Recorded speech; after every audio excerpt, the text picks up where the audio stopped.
vous êtes en train de dire quelque chose, mais avec vos difficultés, moi je comprends. Où vous vous situez, je comprends, vous dites quand même la vérité. Ça, c'est vrai. Que signifie boucher les oreilles au texte, c'est-à-dire, c'est refuser d'écouter le texte, ce qu'il dit. Refuser d'écouter ce que dit quoi? Le texte. C'est simple comme ça. Une phrase très claire et très courte. Refuser d'écouter ce que dit le texte. Parce que si vous amenez de tels langages dans vos prédications, vous mettrez toujours les auditeurs en difficulté. Hier, on disait la rédaction, le langage. Soyez explicite, clair, dans de simples mots. Refusez d'écouter ce que dit le texte, c'est ça. Boucher les oreilles au texte. Et bon, est-ce qu'il y a beaucoup de prédicateurs qui font comme ça? Hein? Beaucoup, hein? N'est-ce pas? Oui? En courant. Alors maintenant, finalement, on a des problèmes si on fait ça. Alors on va sortir pour dire que nous avons prêché. Et pendant toute une heure du temps, vous avez bouché les oreilles au texte. Toute une heure. Voilà. Voilà. Merci beaucoup. Alors si c'est comme ça, c'est que la plupart font, ça pose problème. Vous pouvez déjà vous comprendre les difficultés qu'on découvre, qu'on vit, mais qu'on demande aux autres d'applaudir. Applaudissez. Dites Amen, Amen. Mais ce que vous dites là, vous avez refusé d'écouter les textes. Alors vous nous dites de vous accompagner avec Amen. Pourquoi? Hein? Dites Amen, Amen. Il est le prédicateur. Et le pauvre auditoire applaudit seulement.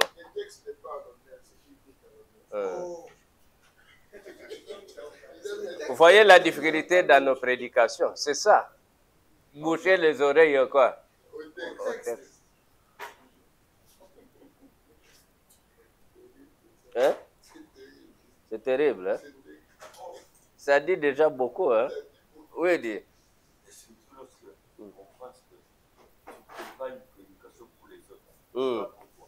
On prépare pour les autres et pas, ça c'est vrai. Nous pouvons évoluer ou bien vous avez une question ici? C'est clair, hein? Donc, quand vous commencez à prêcher, posez-vous vous-même cette question. Vous bouchez les oreilles au texte ou bien vous vous laissez interpeller par le texte. Donc, vous êtes séduit par l'Assemblée qui vous applaudit à chaque instant. L'homme de Dieu va monter à la chair, vous changez la démarche. Vous ralentissez les pas qu'on continue à applaudir. Vous prenez du temps, n'est-ce pas? Comme pour dire, il fallait que cette distance soit encore élargie. Que je reçoive les éloges et les prédications. Ils sont atteints. N'est-ce pas? Le message est quoi? A atteint les auditeurs. Oui, ils ont compris, ils ont ça. Mais priez aussi pour que cela se manifeste dans leur vie au quotidien. Vous comprenez? Non, ça fait une joie que le message est atteint, n'est-ce pas? En destination, les objectifs assignés, votre message est comment? Atteint.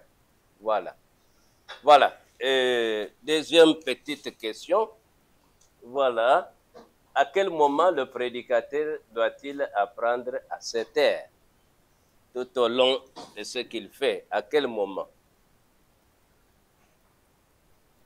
C'est encore complexe cette question? Non, c'est subtil. Pardon, vous venez d'arriver, on vous surprend quand même. À quel moment le prédicateur est... Vous pouvez répondre. Même si vous n'avez pas été avec nous à la première question. Je sais que beaucoup de réchauffements, vous n'avez jamais été là. Quand l'Assemblée a applaudi, même au premier paragraphe, il faut arrêter. Et puis après, vous reprenez. À chaque applaudissement, vous vous arrêtez. N'est-ce pas?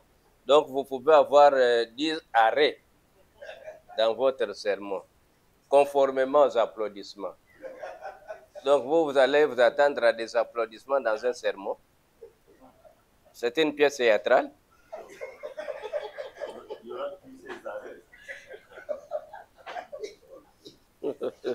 Mais si, conformément à ce qu'il nous a dit, c'est une pièce théâtrale où il y a des acteurs qui doivent crier, puis vous arrêtez. Comme pour dire, continuez encore. Hein. Vous ouvrez la bouche, vous parlez, ils applaudissent, vous arrêtez. Jusqu'au bout. Et quand ils ne vont plus vous applaudir, vous ferez comment? Vous allez réclamer les applaudissements. Bon. Vous êtes satisfait de sa réponse? Hein? Donc, il est resté seul.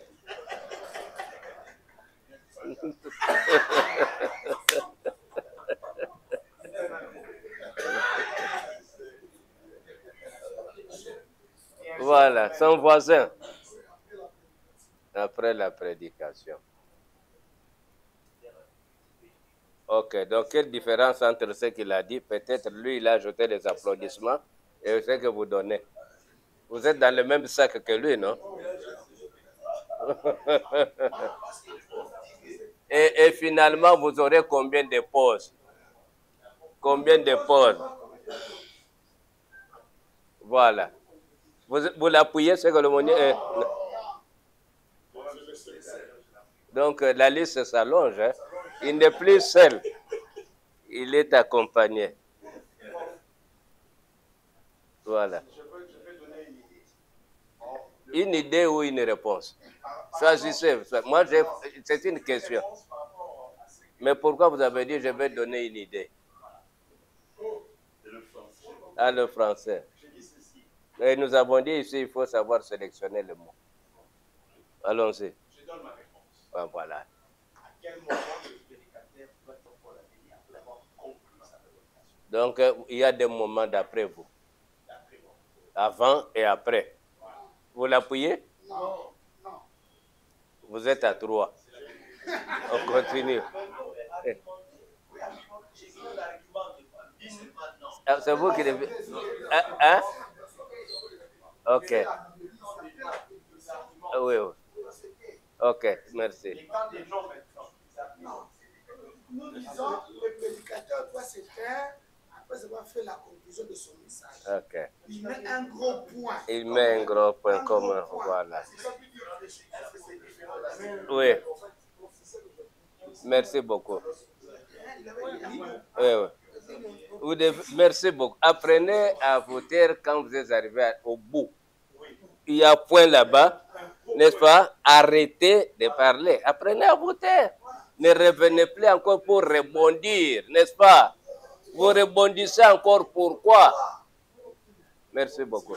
Ok. Le CPE nous pose la question, est-ce qu'il y a un gros point ou deux points?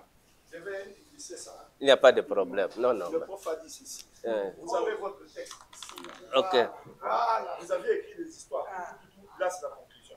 Ici, là, vous devez mettre un gros point qui signifie que si j'arrive ici, arrêtez. J'arrête. Je n'ai plus rien à dire. Même s'il y a des choses qui viennent en tête, je dois arrêter. Oui, oui. Oui, bon, en fait. Merci beaucoup. Merci. Bon. Merci beaucoup. Alors, j'avais mis ça pour signifier carrément qu'il faut arrêter. C'était ça. C'est ce qu'il a repris. Merci beaucoup pour... Ok, ok. C'est ça. Il faut arrêter. Donc, ayons la discipline de nous arrêter quand vous êtes arrivé à la fin. Plus de commentaires, plus de cela, plus de... Non, non, non, non, non, non, non. C'est ça. Vous voyez maintenant, vous voyez l'importance d'écrire un sermon. Pas pour aller le lire, mais les grandes lignes vous aideront à dire que ici, je dois m'arrêter. C'est ce que j'avais préparé, de m'arrêter ici. Mais si vous êtes dans la tête comme notre ami qui est absent ici, toutes les prédications, lui, il n'a pas besoin de chercher un crayon, pas même un papier. Ah, à quel moment saura-t-il qu'il doit terminer? C'est le Saint-Esprit. Hein? Mais le temps réglementaire, c'est quel temps? Dites clairement quand on a fini. Voilà, soyez clair, ça c'est la théologie pratique. Oui, oui. Dites quand j'ai fini, j'ai arrêté. Merci beaucoup. Bon, s'il est malade, ça, ce n'est pas votre problème. C'est le rôle des diacres qui vont le ramasser pour l'amener là où il doit être soigné. Hein? Vous allez quitter la chair, aller le ramasser. Mais quel est le rôle des diacres là-bas? Qui font la police du culte, n'est-ce pas? Ils font la police du culte. Hein? Mais il est malade. Oui, mais qu'on le ramasse, qu'on l'amène. Hein? S'il vous plaît, mettez tout ça dans le sac d'une maladie. Mettez dans le panier d'une maladie qui l'emporte. Si c'est spirituel, bon, qu'on la met. Le médecin va chercher le pasteur à l'hôpital qui l'assiste. Si c'est un problème, voilà.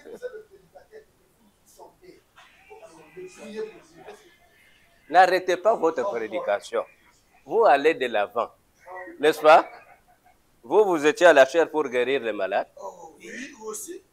Écoutez, c'est ça le but de la prédication? Non, c'est ce que le texte vous a dit? Non, aussi. Mes amis, ne reculons pas derrière. Soyons disciplinés. Vous êtes là, vous avez demandé à Dieu, au Saint-Esprit de vous conduire, n'est-ce pas? Et qu'il y a des problèmes tels qu'il a soulevés. Il y a des gens qui vont s'en occuper de lui. C'est automatique. Les gens de la police du culte, n'est-ce pas? Ils vont le ramasser, l'amener là où il doit aller rester. Il doit attendre le pasteur dans son bureau, qu'on le mette dans votre bureau. Quand vous aurez fini, vous aurez à faire la kir d'âme. Comment vous allez faire la kir d'âme en plein culte?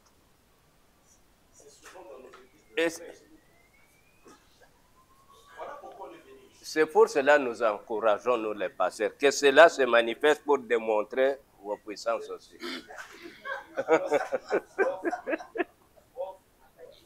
Je ne sais pas si vous êtes satisfait.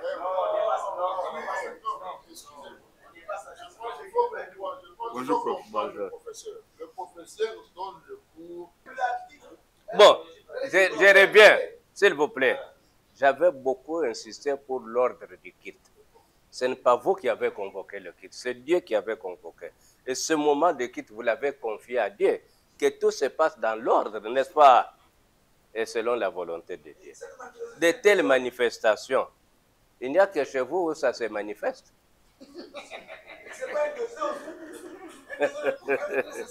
Alors, moi j'ai déjà répondu, s'il y a problème, hein, s'il vous plaît, pourquoi vous choisissez les gens pendant le culte pour... C'est leur rôle, non? Vous êtes pasteur, vous n'avez pas ce double rôle-là, non, non.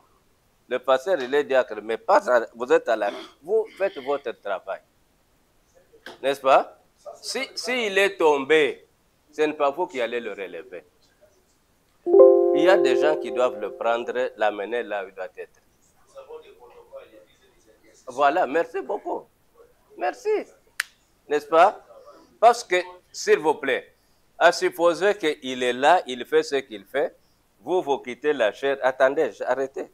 Je m'occupe d'abord de guérir celui qui doit mourir ici. Et puis après, vous recommencez la prédication pour l'arrêter après.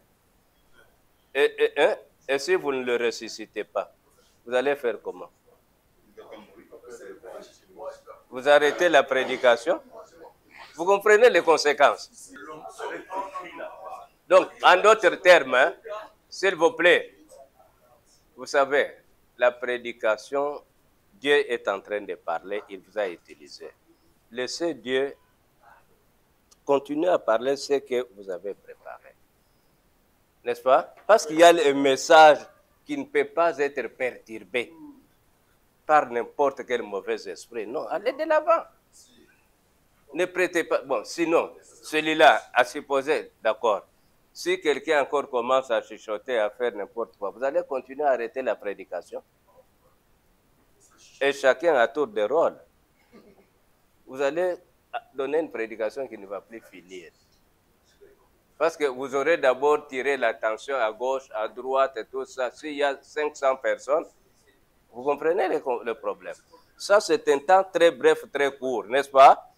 Réservé à la transmission de quoi? Du message. Transmettez votre message. Et puis, vous aurez des rapports après. Merci. Bon, vous pouvez ne pas me donner raison. Moi, je ne dis pas donnez-moi raison. Voilà. Est-ce qu'on peut évoluer? Oui, on peut évoluer. On peut évoluer. Est-ce que vous êtes satisfait? Pas tout à fait. Pas tout à fait. Bon, c'est parfois. Hein? Voilà. Les exercices, bon. Et il amène chez vous à la chair. Non. Il l'amène derrière. Et que ça ne tient pas, ça demande seulement l'onction. S'il vous plaît, écoutez. Écoutez. S'il vous plaît, déposez les mains. Vous voulez, s'il vous plaît, vous avez la vie des gens dans vos mains? S'il vous plaît, c'est vous qui avez la vie des gens dans vos mains. C'est Dieu qui a la vie des gens dans les mains. Là où il est parti, si c'était son temps, il meurt. Où est votre problème? Où est votre problème? Hein? S'il faut que vous allez le rejoindre après le kit, alors vous allez le rejoindre. N'est-ce pas? Hein? Imaginez-vous, il y a tout le monde que vous avez invité, ils sont là, n'est-ce pas? Et puis on voit le passé, regarde, vous refermez la Bible. On a arrêté les camps, tout vous avez refermé, les gens restent comme ça, depuis que le passé est parti. Les autres vont prendre le téléphone, appeler à la maison, les autres vont parler de leurs problèmes. Et vous faites 30 minutes. Et puis vous revenez. Non, il est guéri. Continuons, je vais vous prêcher. Ou bien il est mort, on arrête le kit. Mes amis. On va aussi dire que... Alors, merci beaucoup. Ce qui est plus important, n'est-ce pas? Enseigner sur la signification d'un kit communautaire. Comment il doit être, comment nous devons nous comporter.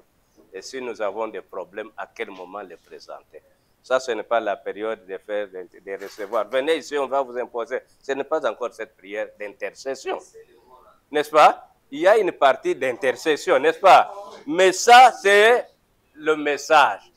On a prié pour que Dieu disponibilise nos cœurs, nos esprits à recevoir son message. C'est ce que vous lui avez demandé, non? Ou bien vous lui avez demandé, quand il viendra, ceux qui vont tomber, donnez-nous le temps de les imposer. Non. Vous avez demandé à Dieu une seule chose, n'est-ce pas? Disposer des esprits de cœur à écouter la parole. Laissez les diacres s'en occuper. S'il faut qu'on l'amène à Maman Yem, ils vous le diront. Ça va? Merci beaucoup. Voilà. Est-ce qu'on peut continuer? Sur ça? Et, bon, donc, s'il faut guérir, ça dépend. Il y a des sermons d'édification, n'est-ce pas? On édifie les gens. Vous réchauffez leurs esprits. Vous les exhortez à donner. Vous les exhortez à faire ça. Ça dépend des types de prédication. Nous avons évoqué le type de sermon ici. Vous visez quoi? Édification? C'est pendant la période de deuil. Vous voulez les réconforter pour l'espérance de la vie. Quel était le but prélevé dans votre sermon? Ou bien c'est un sermon à caractère d'évangélisation, où vous avez trouvé qu'ils sont devenus réfractaires, n'est-ce pas? Le Seigneur aussi choisit les buts pour délivrer. Il attend que vous puissiez prêcher sur ça pour qu'il délivre, pour qu'il guérisse. Ou bien lui, il le fait selon lui, et à tout temps, à tout moment. S'il vous plaît. Vous pouvez, moi j'évite le terme délivrance. Il faut dans un message parler que Dieu peut intervenir de sa manière dans nos réalités de problèmes. Dieu peut intervenir si on se confie en lui, n'est-ce pas? Dieu peut intervenir. Mais les délivrances là, ça c'est autre période. Non, pas la délivrance, je ne parle pas de la délivrance. Oui. Vous avez parlé de la guérison. Est-ce que les gens viennent dire Mais écoutez, le but de votre sermon, c'est pour guérir les gens. C'est ça, le but de la prédication, c'est pour guérir les gens. Non. Je ne suis pas dans ce contexte-là. S'il vous plaît, professeur. S'il vous plaît. Oui? prêchez soudain une prophétie. Vous arrêtez. Une prophétie. En pleine prédication, il y a un bon. La prophétie qui vient de la part de qui? De l'auditoire. Bien. Qui vient de la part de Dieu, mais qui vient de Moi, s'il vous plaît, je doute fort que Dieu peut vous perturber en étant la chair. Je douterai fort. Ce même Dieu que vous avez imploré là, il vous donne les mêmes prophéties, tout ça. Alors vous allez prophétiser pour dire, il y a des sorciers maintenant. Dieu me montre un sorcier. Mais ça devient autre chose. C'est une théâtralité. Vous commencez à indexer les gens dans les réalités de la vie. Il y a plusieurs manières de le dire. Comment doit être un chrétien? Pas le serment, mais dans l'auditoire, il y a quelqu'un qui a une prophétie. Mais s'il vous plaît, votre attention, s'il vous plaît, pardon, s'il vous plaît. Et celui qui a la prophétie, il s'improvise, il se met debout, et pour vous faire arrêter. Mais ça c'est un désordre. C'est une anarchie. Est-ce que, s'il vous plaît,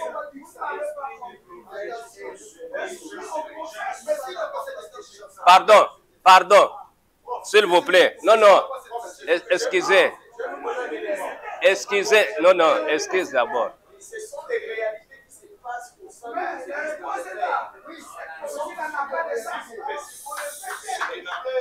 Pendant qu'il somnolait, il est tombé par terre. Paul a arrêté la prédication, il est descendu. Il est allé délivrer cet homme. Et cet homme est revenu à la vie. Que pensez-vous? Et il est revenu reprendre le sermon. Il est revenu reprendre le sermon. Merci beaucoup. Écoutons. Merci. Écoutez, vous applaudissez les textes, vous ne les avez pas mis dans leur contexte. C'est ça le problème. Nous devons évoluer. Chaque texte a son contexte. Pourquoi est-il arrivé que Jésus parlait ainsi? Parce que Jésus savait ce qui allait arriver. Pourquoi il l'a fait ainsi? Attention avec l'auteur qui a écrit. Pour quel contexte? Nous devons être critiques. Je vous ai dit, ne vous mettez pas à brandir les versets que vous n'avez pas approfondis. Ça, je vous l'ai dit. Ne mettez pas à brandir, chercher à convaincre les autres par un verset debout. Non. Lisez le texte, mettez-le dans son contexte. Pour le moment, je suis en train de vous dire que, bon, si c'était la souveraineté de Jésus, je ne saurais pas le juger. Mais ce que nous devons savoir que nous, en tant qu'Église, l'Église est organisée, structurée. Il y a ce qu'on appelle le culte communautaire. Dans le culte communautaire, il y a les éléments du culte, n'est-ce pas? Il y a la rubrique, on vous dit, le sermon. Voici ce que vous êtes appelés à réaliser dans le sermon. Mais tous ces incidents, si vous voulez que ça arrive dans votre sermon, vous aurez quel type d'église et quel type de sermon. Soyons disciplinés. Il y a des éléments du culte que vous n'allez pas tous chercher à savoir. Il a fait ça, vous avez copié, il a fait ça, il a fait ça. Non.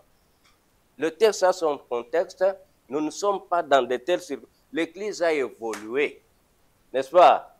L'Église a évolué avec le temps, les circonstances. L'Église a élaboré certains principes et doctrines que nous sommes appelés à faire pour une discipline dans l'Église. Si nous ne pouvons pas tirer attention, nous n'aurons pas cette discipline-là dans l'Église. Et nous allons encourager les paroissiens à vivre la théâtralité dans le culte. Maintenant, le rôle du Saint-Esprit dans nos prêches. Mais écoutez, vous avez été absent. Nous avons dit le Saint-Esprit est un art, est une technique. La troisième rubrique était l'œuvre du Saint-Esprit. Vous avez été absent. Nous avons dit que le Saint-Esprit joue aussi le rôle. Il nous conduit, il nous facilite la tâche pour vous convaincre vous-même. Parce que ce n'est pas le pasteur qui va faire tout en vous. Non. Dieu doit toucher le cœur par l'intervention du Saint-Esprit. N'est-ce pas? Pas seulement délivrer ceux qui sont tombés, ceux qui ont des problèmes, au même moment pendant que vous êtes dans le culte communautaire. Pourquoi ne pas réserver une période appropriée, n'est-ce pas? Une après-midi appropriée dans le programme de votre église. Vous avez le plein droit. voici la prière organisée pour telle circonstance, telle, où allez encourager votre théâtralité là. S'il vous plaît, je ne suis pas satisfait par rapport à votre... Mais vous invitez les gens qui viennent dans l'église et vous commencez à mêler tout ça, à satisfaire tout le monde. Non, non. Faites tout pour plaire à Dieu, pas aux hommes. Vous avez dit que vous préparez, vous avez prié. Écoutez. Vous avez écrit que le Saint-Esprit n'est pas... Écoutez. Par rapport au... Le Saint-Esprit nous accompagne dans l'œuvre de Dieu, ce que nous faisons. On ne va pas le limiter à une période et à l'autre. Non, non. Il est le véhicule, il nous conduit, il nous oriente, n'est-ce pas? Il nous facilite la compréhension. Il est toujours avec nous. Alors, s'il vous plaît, rendons les chrétiens disciplinés. Si nous faisons tout pour plaire aux chrétiens, que chaque chrétien amène n'importe quel théâtre à l'église, ça, ce n'est plus une église. L'église doit être disciplinée. La foi doit être aussi une foi adulte. Sinon, pourquoi vous appelez kit communautaire? Pourquoi le kit est arrangé avec les éléments liturgiques? Ou vous les annulez, vous continuez à faire un kit sans éléments liturgiques, sans ordre, et vous allez aboutir à quoi? Mais qu'est-ce qui est à... Pourquoi on dit liturgie du kit? C'est l'ordre du kit, n'est-ce pas? L'ordre du kit, vous êtes appelé à suivre cet ordre-là, c'est ça. Il n'y a pas un kit sans liturgie. Alors, si vous ne voulez pas réglementer le kit par un ordre donné, ça devient tout un problème. N'est-ce pas? Vous voulez baptiser, vous ne suivez pas une liturgie. Vous voulez administrer la Sainte Seine, il n'y a pas de liturgie, mais finalement, vous serez quel type d'église?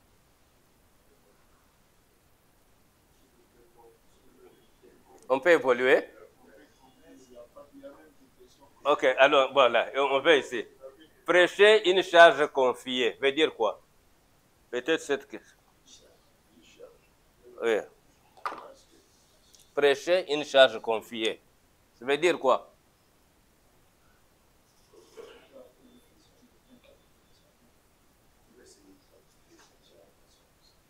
Prêcher une charge confiée, oui. Très bien. L'annonce de la parole est une charge, n'est-ce pas? L'annonce de la parole est une charge, n'est-ce pas? Dieu se confie. Il se rend à l'homme, n'est-ce pas? Pour que l'homme dise Dieu et le proclame. C'est une charge, n'est-ce pas? C'est une charge qui est confiée. Alors, n'allez pas brandir que c'est vous, vous allez guérir, vous allez... Non, non, soyons disciplinés. Prêcher, c'est une charge confiée. Et c'est quelqu'un d'autre qui vous donne cette charge-là. C'est Dieu qui se confie en lui et il vous demande, n'est-ce pas, de le proclamer. Alors maintenant, comment vous proclamez ce Dieu-là? Ça devient toute une discipline. Il y a des prédicateurs qui oublient que c'est une charge confiée. Ce n'est pas leur charge. N'est-ce pas? C'est une charge qui est comment? Ah! Alors respectons de celui qui vous a mandaté. Alors vous allez vous mettre à la place de Dieu pour tout faire. Et puis nous devons nous mettre comme des serviteurs qu'on a mandatés, n'est-ce pas? Nous sommes mandatés pour dire... Ah! Vous n'allez pas abuser. Vous n'allez pas abuser. Ok. Voilà, on peut terminer par ce petit paragraphe ici. Établir l'appel du texte pour les auditeurs, prédicateurs y compris. À quel moment? À quel moment des sermons établit-on l'appel du texte? Vous avez compris la question? J'aurais dit autrement. Vous êtes dans le sermon. À quel moment de votre sermon allez-vous établir l'appel du texte? Ça ne vient pas? Vous annoncez le texte. Toi là, évitez la spontanéité. Je pose la question pour comprendre. C'est ça la question. C'est-à-dire Dieu appelle à son peuple de se conformer par rapport... Tu es loin de la réponse. Il est vraiment, il a toujours cherché à être proche, mais cette fois-ci,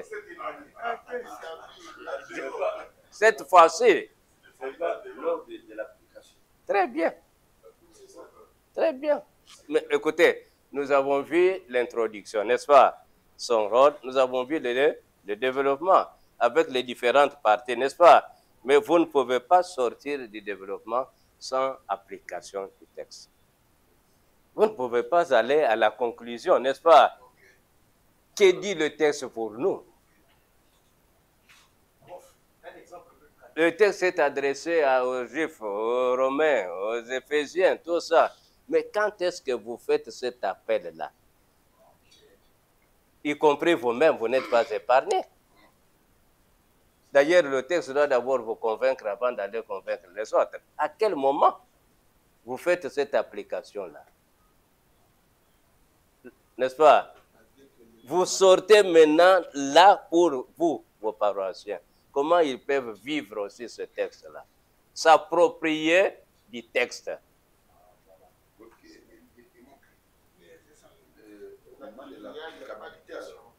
Non, mais écoutez, la question c'est celle que j'ai formulée. À quel moment? Au moment de l'application. Très bien. Donnez-nous un exemple plus pratique. Vous prêchez par exemple sur le salut. Faites-nous pratiquement l'exemple pour faire l'appel du texte. Mais écoutez, un exemple pour l'appel du texte, nous aujourd'hui aussi, n'est-ce pas? Le Seigneur nous prépare, voilà, nous prépare à cela, le royaume des cieux. N'attendez pas. Chacun doit travailler à ce salut-là, n'est-ce pas? Au lieu de continuer à vivre dans la perdition. Dieu est amour, n'est-ce pas? Il est amour. Ça l'appelle. Ça peut être à la conclusion.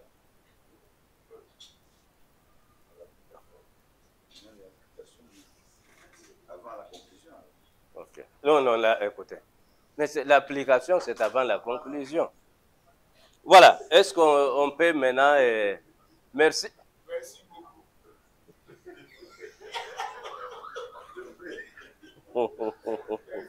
Vous êtes intéressant vraiment. Non, non, non, non, non. Vous êtes intéressant. Voilà. Et tout ce que nous avons dit, on fait la petite conclusion. Hein? On fait le ramasser maintenant. Même si on ne va plus tout ramasser, nous déplorons ceux qui n'ont pas suivi attentivement. Du début, la fin, ils ont fait trop d'escales, je ne sais pourquoi. Voilà. Je disais au départ, quand j'introduisais le cours, le pasteur, il est appelé par les réformateurs qu'il est ministre de la parole. Et la forme de son ministère, c'est la parole. N'est-ce pas? La parole. Il est appelé à prêcher, à annoncer. Luther disait qu'il y a l'église là où la parole de Dieu est fidèlement enseignée, les sacrements fidèlement prêchés. Et j'avais relevé pour vous dire que l'église, c'est l'événement de la parole. Il faut qu'il y ait une parole prêchée pour qu'il y ait quoi? Conversion, qu'il y ait l'église, qu'il y ait une assemblée. Alors, parce que le pasteur est ministre de la parole, n'est-ce pas? Son ministère consiste dans l'annonce de la parole. Par conséquent, le pasteur doit bien se préparer pour la transmission de cette parole-là. Il doit connaître l'art de prêcher. Et je le disais au départ que prêcher, c'est une technique. N'est-ce pas? C'est un art. C'est comme une cuisine que la maman s'apprêterait à faire. Il doit savoir comment assaisonner, comment prêcher. Alors, tout ce que nous avons essayé de voir pendant les quelques jours ici, c'est l'art de prêcher. Comment se préparer à prêcher à travers les différentes séances. Alors, dans la petite conclusion, nous disons que toute la mission de l'Évangile réside dans sa prédication, selon l'enseignement du Christ. La prédication est le fait de Dieu lui-même qui parle. La parole humaine de la prédication, du sermon, étant en réalité la parole même de Dieu. C'est donc une réalité qui convient de prendre au sérieux, n'est-ce pas? Mais si nous ne pouvons pas prendre cette activité au sérieux, au juste, hein? Voilà. Ça fait partie de notre profession. Alors, notre profession. Mais si nous ne pouvons pas prendre au sérieux notre profession, les techniques de notre profession, c'est fini. Hein? Nous ne savons pas pourquoi nous sommes appelés à faire et ce que nous sommes appelés concrètement à faire.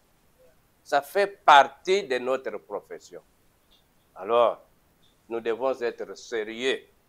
Encore une fois, je vais le souligner, sérieux dans ce que nous faisons.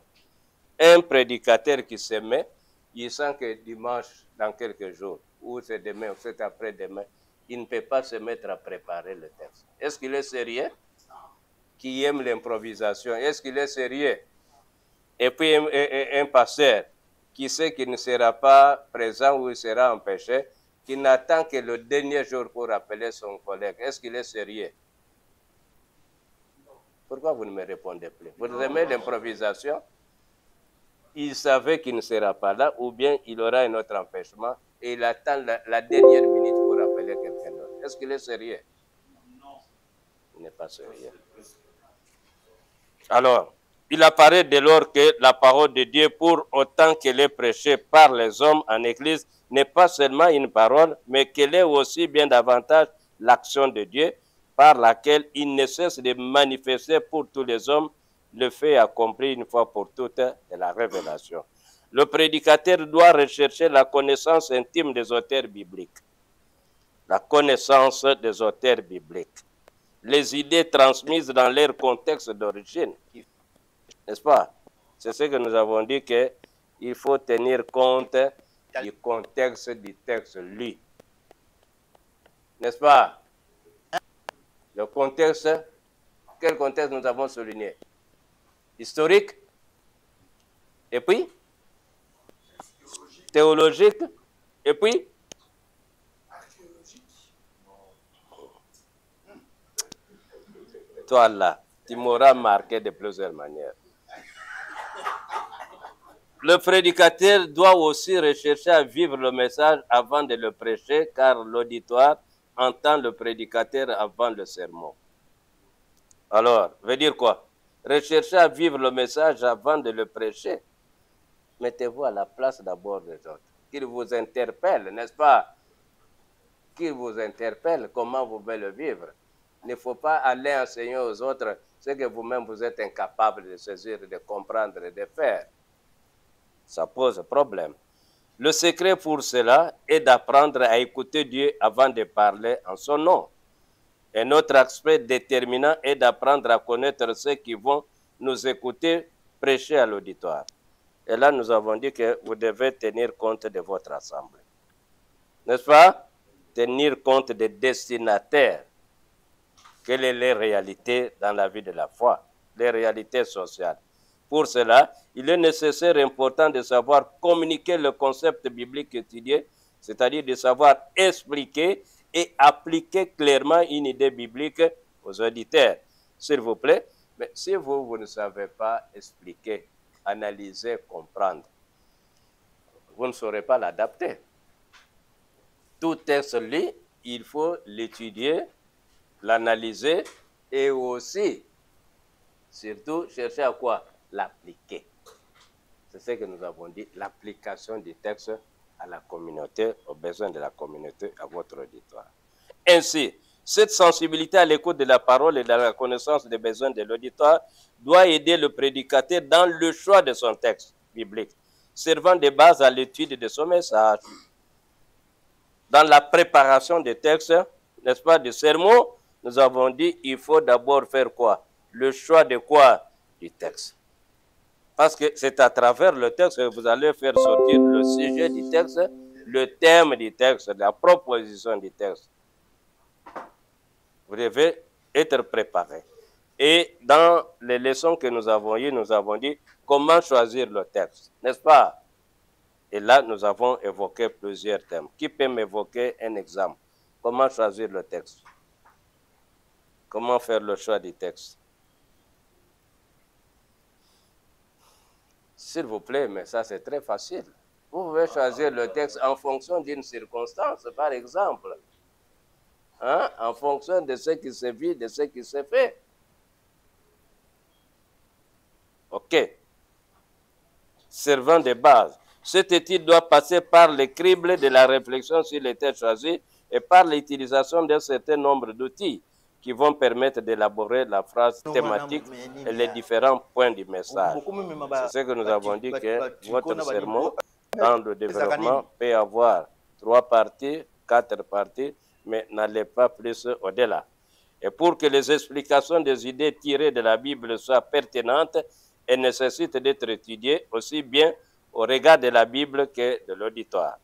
Le développement de la prédication doit être clairement expliqué de telle sorte que l'auditeur comprenne la signification de l'idée centrale du texte. Chaque texte a son idée centrale. Vous pouvez monter, descendre, vous tournez autour de l'idée centrale. Mais pour faire sortir l'idée centrale, hein, il faut bien avoir compris et développer le texte, l'analyse. Sinon, ça ne sert pas. Ça ne sort pas plutôt. Vous allez vous égarer, n'est-ce pas? Voilà. Alors, pour être efficace, le prédicateur doit mettre en relation les vérités bibliques avec la vie pratique. Les auditeurs plutôt, doivent croire à la vérité et connaître le moyen d'appliquer à leur vie.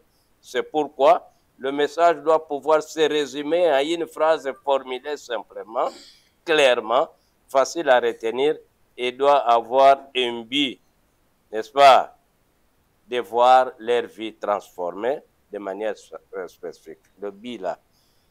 Et c'est ce que nous avons dit, que vous avez choisi le texte, le sujet est là, mais c'est pour quel but? Soyez précis. Vous ne pouvez pas avoir un texte avec plusieurs buts. Vous allez atterrir comment?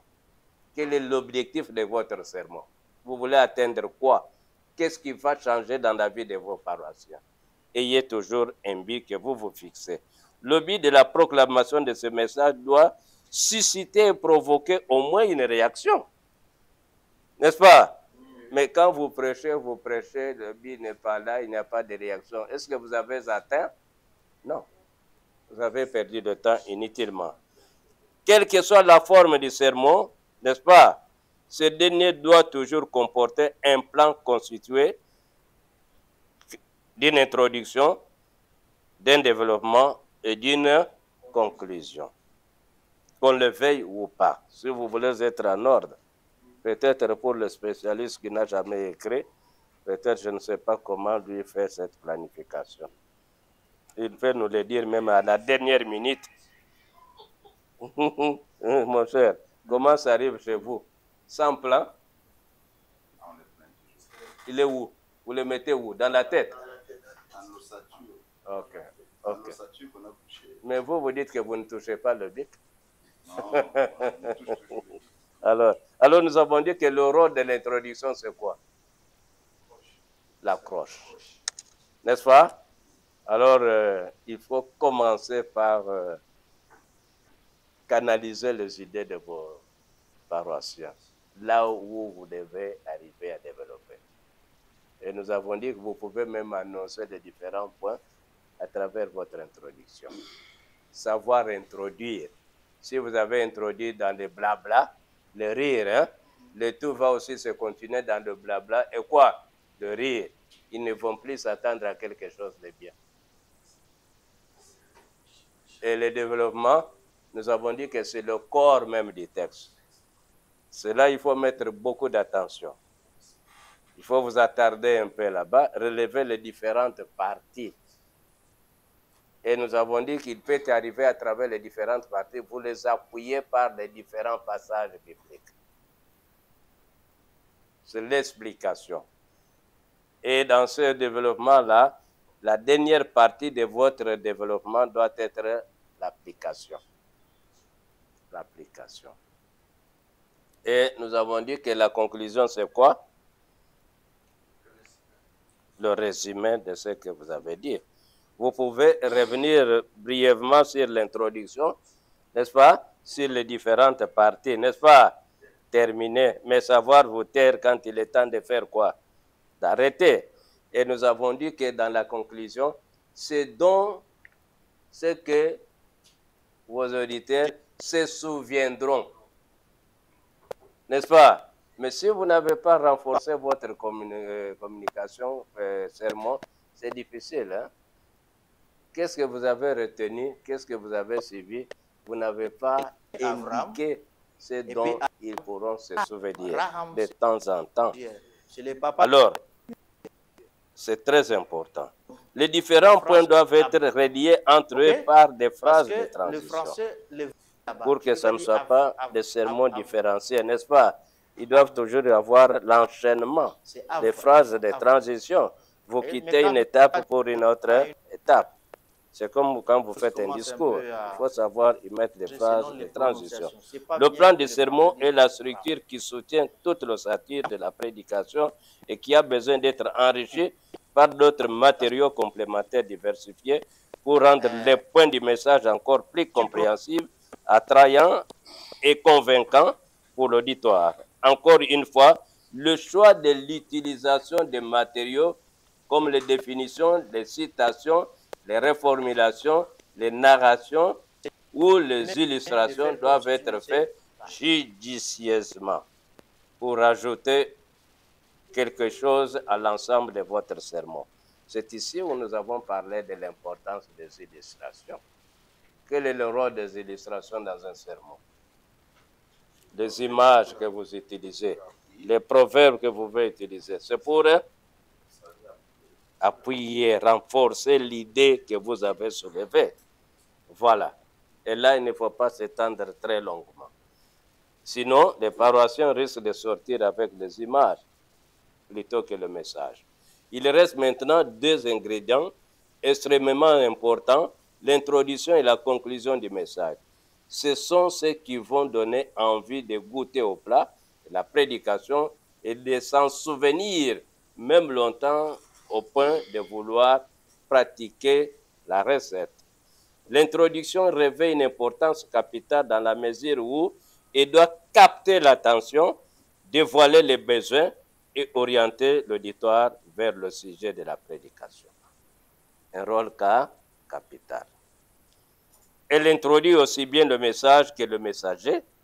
La conclusion doit être aussi sérieusement préparée afin de ne pas laisser vos paroissiens sur leur faim, sur un goût inachevé. Si vous ne savez pas faire un bon atterrissage, ils ne seront pas satisfaits. Vous les avez laissés suspendus quelque part. Donc, il faut toujours et toujours préparer une bonne conclusion. Elle est vraiment la touche de finition qui laisse un impact dans les pensées, dans les émotions. Donc, la conclusion joue un grand rôle aussi. Mais il faut savoir faire quoi? La préparer. Enfin, une fois le message soigneusement connecté, il ne demande plus qu'à être servi et proclamé. Et pour que celui-ci prenne toute sa saveur, le prédicateur doit prêter attention à ce que son style soit direct. Attention, dans le chapitre de la préparation, nous avons dit comment on doit préparer. Nous avons parlé du style, n'est-ce pas? Nous avons parlé de comportement, nous avons parlé de la tenue, nous avons parlé de la voix, nous avons parlé des gestes. Tirons attention avec cela. Les mots que vous le dites, ça doit concorder avec les gestes. Attention avec le balancement des mains, attention avec le mouvement des yeux à travers ce que vous faites. Donc, il faut un style qui soit comment? Direct, clair, personnel, dynamique, et que son langage comportemental, n'est-ce pas, soit dans un contenu normal, verbal, et la qualité de sa présence s'harmonise pleinement. Tel un grand cuisinier, le prédicateur doit se préparer et préparer l'ensemble de tout ce qu'il va y mettre dans son sermon en relation avec la parole de Dieu et son auditoire. Dans cette préparation laborieuse et minutieuse de la prédication, sous forme d'exposé, le prédicateur doit creuser, chercher, trier, garder l'essentiel. Le message, vous pouvez avoir écrit beaucoup de choses, mais le tout ne sera pas dit le même jour. N'est-ce pas? Le tout ne sera pas dit le même jour. Il faut savoir trier ce que vous pouvez prélever pour le timing qui vous sera donné et pour l'enrichissement de votre sermon. Mais beaucoup, quand il est à la chair, c'est fini. Il parle de toute la Bible, de la Genèse à l'Apocalypse. Comme qui ici? Comme qui débobine toute la Bible. Cela exige des prédicateurs de développer ses capacités, ses possibilités, afin de donner le meilleur de lui-même. Alors, s'il vous plaît, nous avons parlé des capacités intellectuelles, mais aussi des capacités spirituelles. Vous êtes un prédicateur, vous parlez mal à la chair. Même la simple lecture là, ça ne vient pas facilement. À chaque phrase, on vous suit autrement. Attention, vous avez des chrétiens adultes, les autres avec des compétences qui vous suivent, n'est-ce pas? Hein? Alors, attention, attention avec vos compétences intellectuelles et vos compétences qui sont comment? Spirituelles. Et hier, on parlait un mot, vous pouvez répéter un mot, d'accord, mais vous pouvez le répéter sous une autre forme pour qu'on ne sente pas que vous manquez le mot à dire et que ça ne gêne pas. Vous ne soyez pas dans une monotonie où vous répétez le même vocabulaire comme s'il était le même dans votre bouche. Qui a toujours utilisé le même mot du début à la fin? Hein? Quand il veut dire l'essentiel, toujours le même vocabulaire. N'est-ce pas? Donc, il faut développer quoi?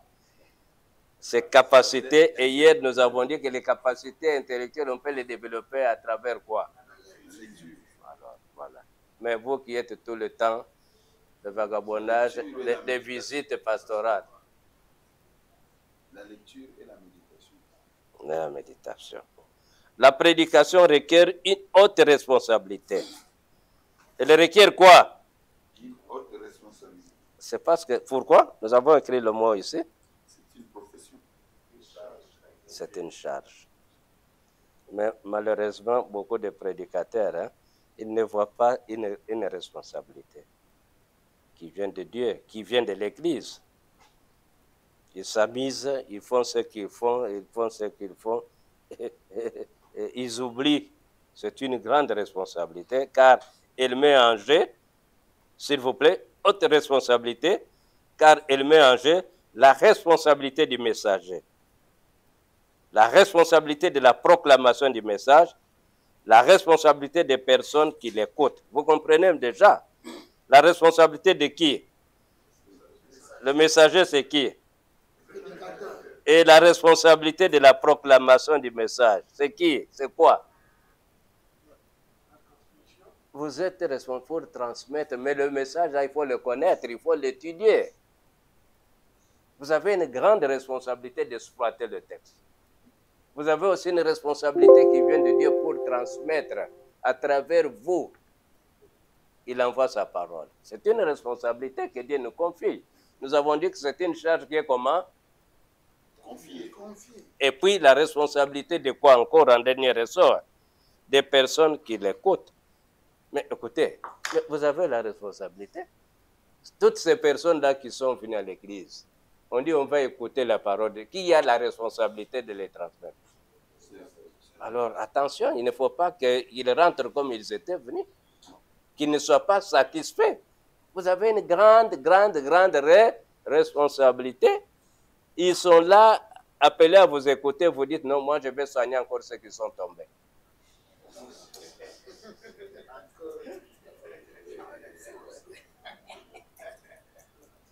Coco, vous avez suivi. Ah. Laissez les morts enterrés. C'est pourquoi, aussi bon soit-il, le prédicateur reste conscient de ses limites, offre son message à Christ avec cette confiance que l'Esprit de Jésus poursuivra merveilleusement le travail commencé dans le cœur des auditeurs. Alors ici, ce n'est pas votre message. Jésus lui-même, à travers son Saint-Esprit, jouera aussi un rôle pour que le tout s'accomplisse bien. Voilà un peu, dans peu de mots, notre atterrissage. Il sera dans quelques 2 minutes de temps. Et nous avons dit ce qu'on pouvait dire.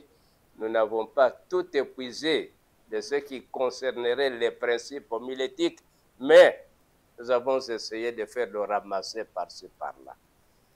Donc, vous avez la tâche maintenant de vous approprier de ces principes. Nous avons commencé notre étude par la clarification des concepts, la généralité, les types de sermons, n'est-ce pas, les différentes parties du sermon, la préparation des sermons, les illustrations, la rédaction des sermons. Nous voici arrivés à la fin. Je vous remercie pour votre attention. Est-ce que vous pouvez acclamer